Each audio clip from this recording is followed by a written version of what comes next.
Hi, I'm Roxy. I'm an illustrator and, as you know, art program slut.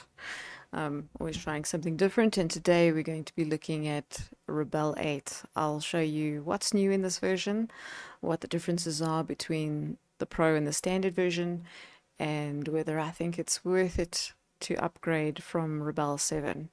And there may just be a free brush or two in it for you, so keep watching.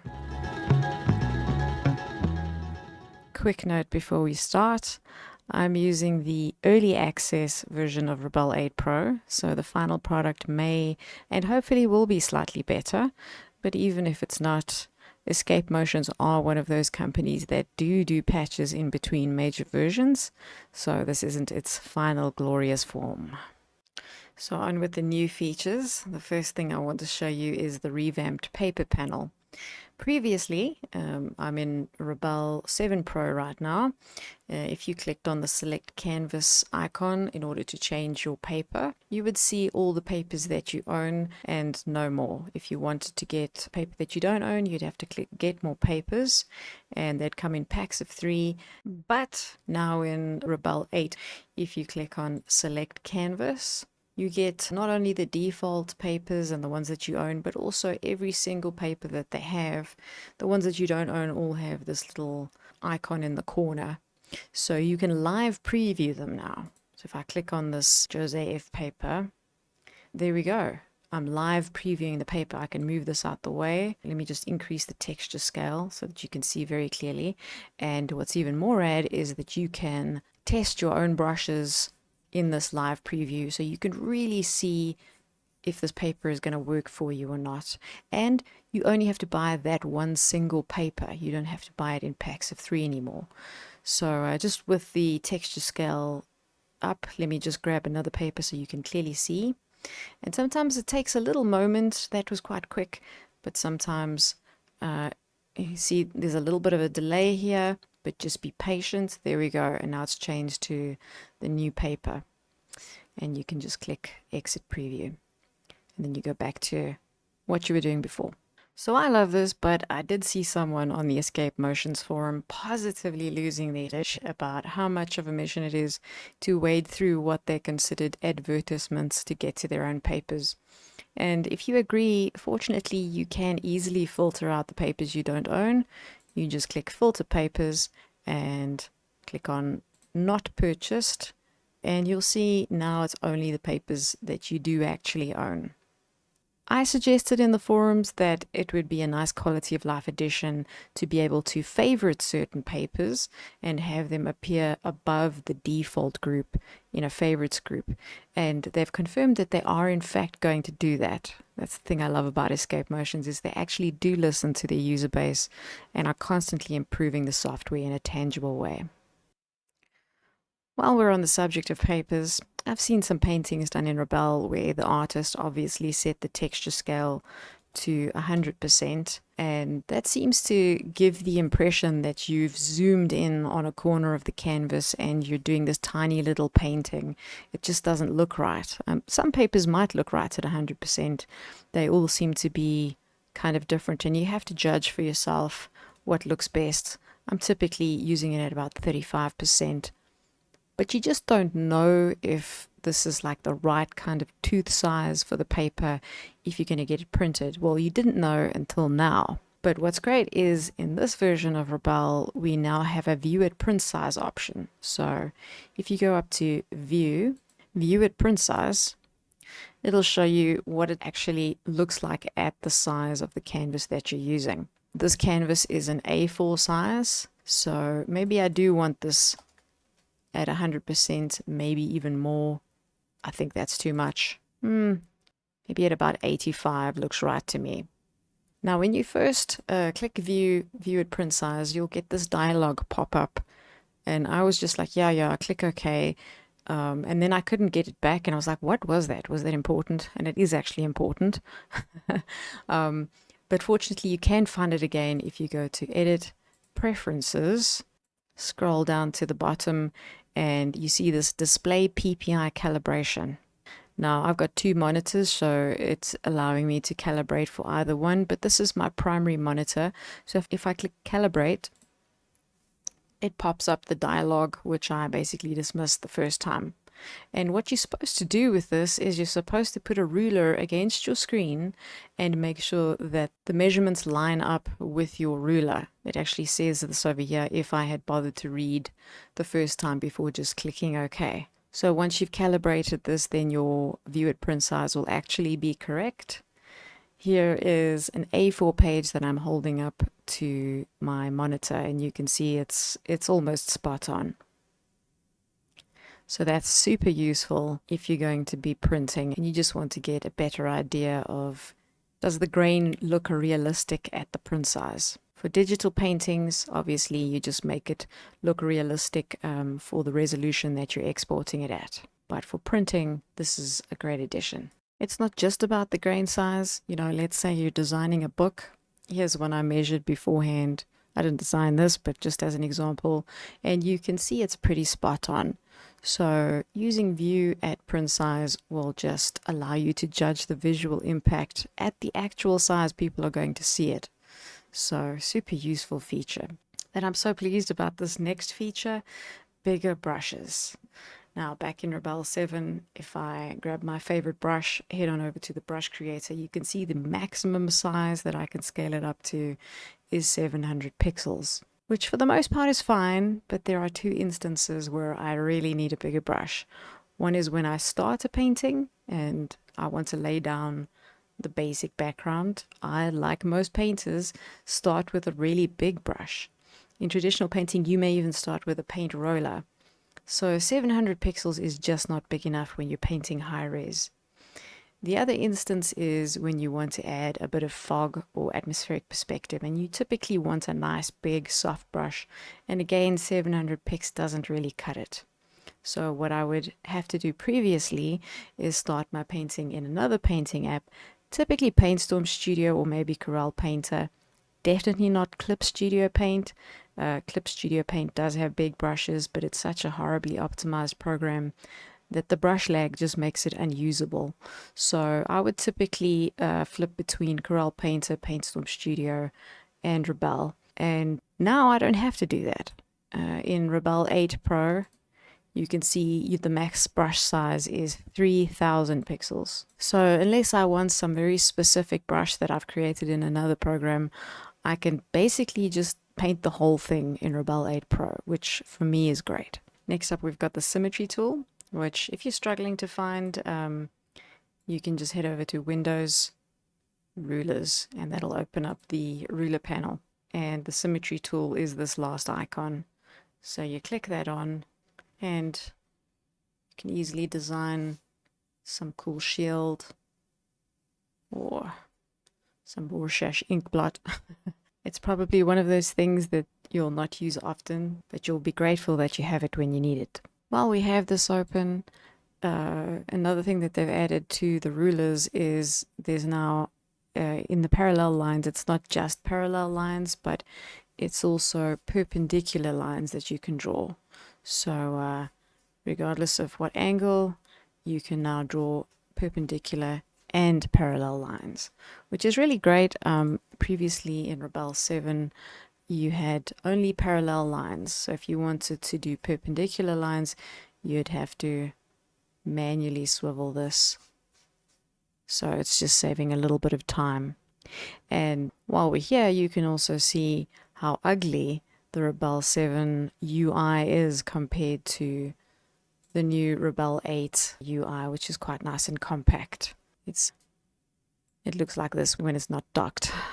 Another nice quality of life they've added is recent brushes, which you can find under the favorites and recents tool over here.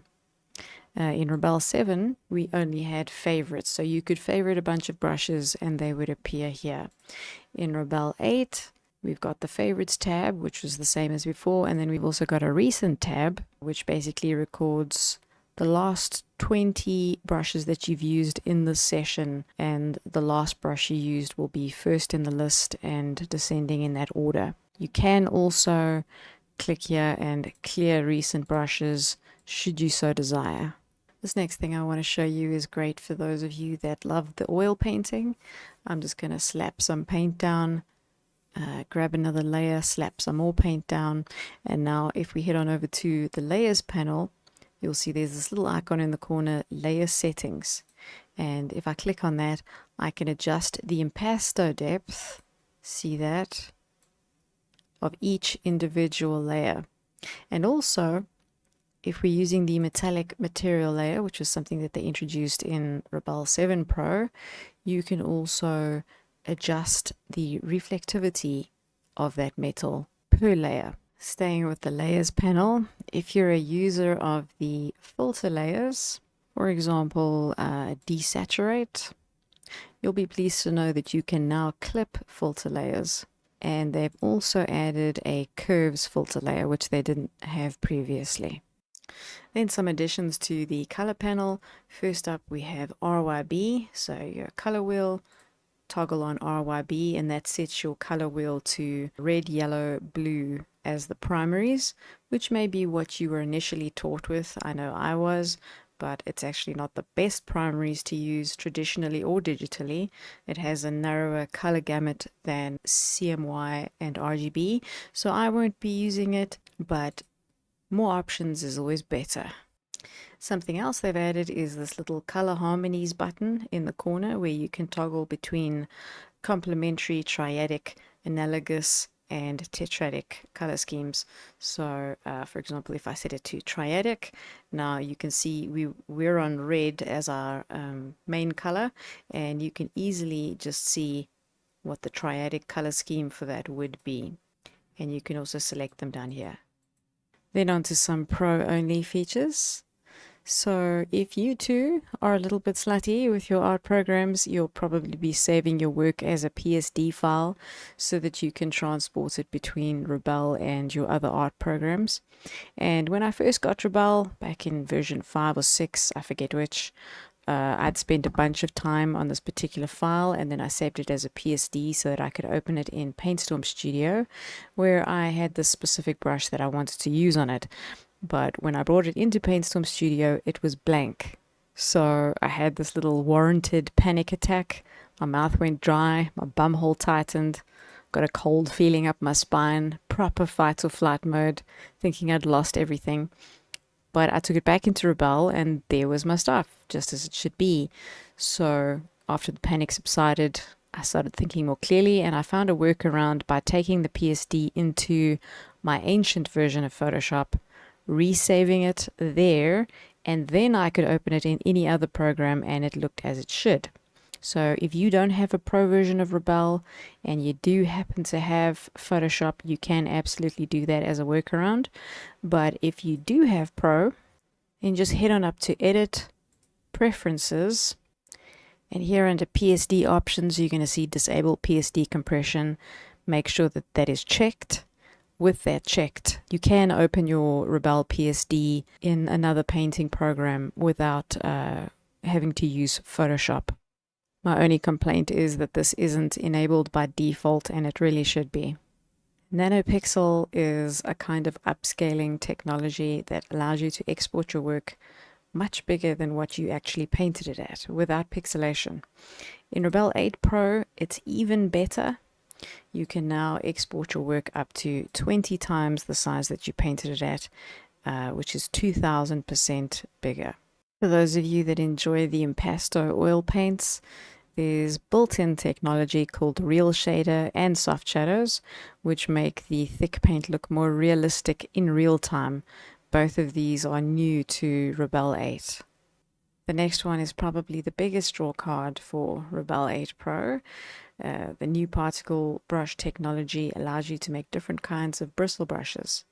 I'm not going to lie, I was hoping I'd be able to make some of those crazy particle brushes like we can with Corel Painter's brush engine. These are much tamer. I'm not going to be making smoke and lightning brushes just yet, but I can make realistic looking bristle brushes with this tech, and I'm hoping this technology is a base that Rebelle can build upon with more functionality in the future. There are some bristle brushes under the oils category, but I've been having a lot of fun making my own. I've got 20 in total, which I'll go through in a bit. but just letting you know that if you are watching this video before the 5th of September, you can grab it for free. Check the download links in the description of the video. If you're watching this later and you missed my promo, it will still be super affordable, I promise. So under oils, I've got 10 brushes. When you import them, they're probably going to be in a different order, but this is the order that I have them. The first one is the Neat brush. It's a simple bristled flat brush, a little bit of impasto, and it blends nicely too. Streaky is a flat brush with bristles that are a bit wider apart, and it imparts more impasto. Flatten removes impasto, so this is just a brush for leveling and smoothing the paint out a bit. Then I've got Ribbon Solid, a nice swirly brush. Ribbon Hollow. Scribble, as its name implies. Color Jitter. Now I just want to talk about this for a bit because it's also new to Rebelle 8 Pro. You'll see that each bristle looks a little bit different. If we open the brush creator and go over to paint, it's called color noise per bristle. And you'll see the HSL sliders, that stands for hue, saturation, and luminosity. And just to illustrate exactly how this works, I'm going to turn off saturation and luminosity for a moment. I've set the hue with a color variance of 26%. So whichever color you chose, that color will vary by 26% with the colors next to it.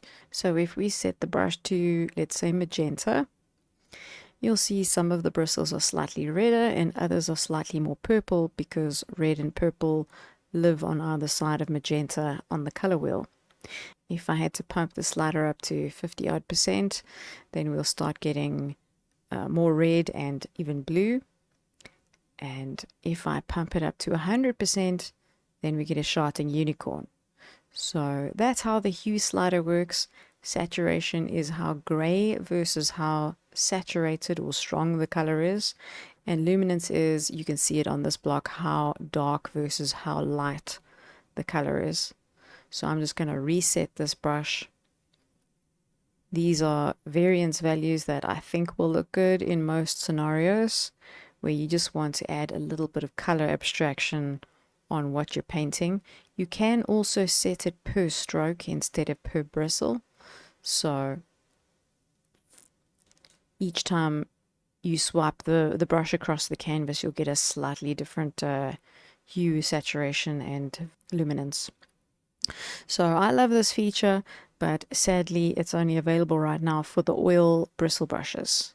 I'm told by the beta testers that it was working for all brush tools during the beta test, but there's been some issues and it's not working exactly how Rebelle wants it yet. So they've scaled it back, hopefully temporarily, to just oil bristle brushes. What I'd ideally like to see is this Jitter tech applied to texture brushes as well. PaintStorm Studio and Clip Studio Paint both allow you to jitter the color per stroke or per dab.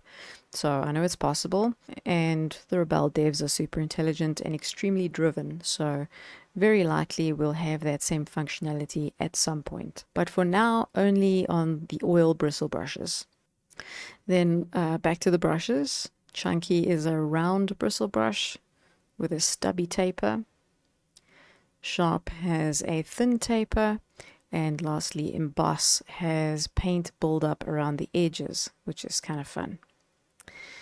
I also made some bristle brushes for the pencil tool. I seldom paint with thick paint, but I do enjoy some good bristle brushes. So this one is called Roxy Sai, because it reminds me of those sexy bristle brushes from Paint Tool Sai that I love so much. Streak is a streakier version of that same brush. Soft has a more pencil-y kind of look. Rake, well, that's exactly what it is. Broken is a rake where the bristles break up. Probably great for painting water. Ink Hatch looks like it would fit really well with my previously released comic ink brush pack. And Inktober is coming, so I'll put a link in the description to that too.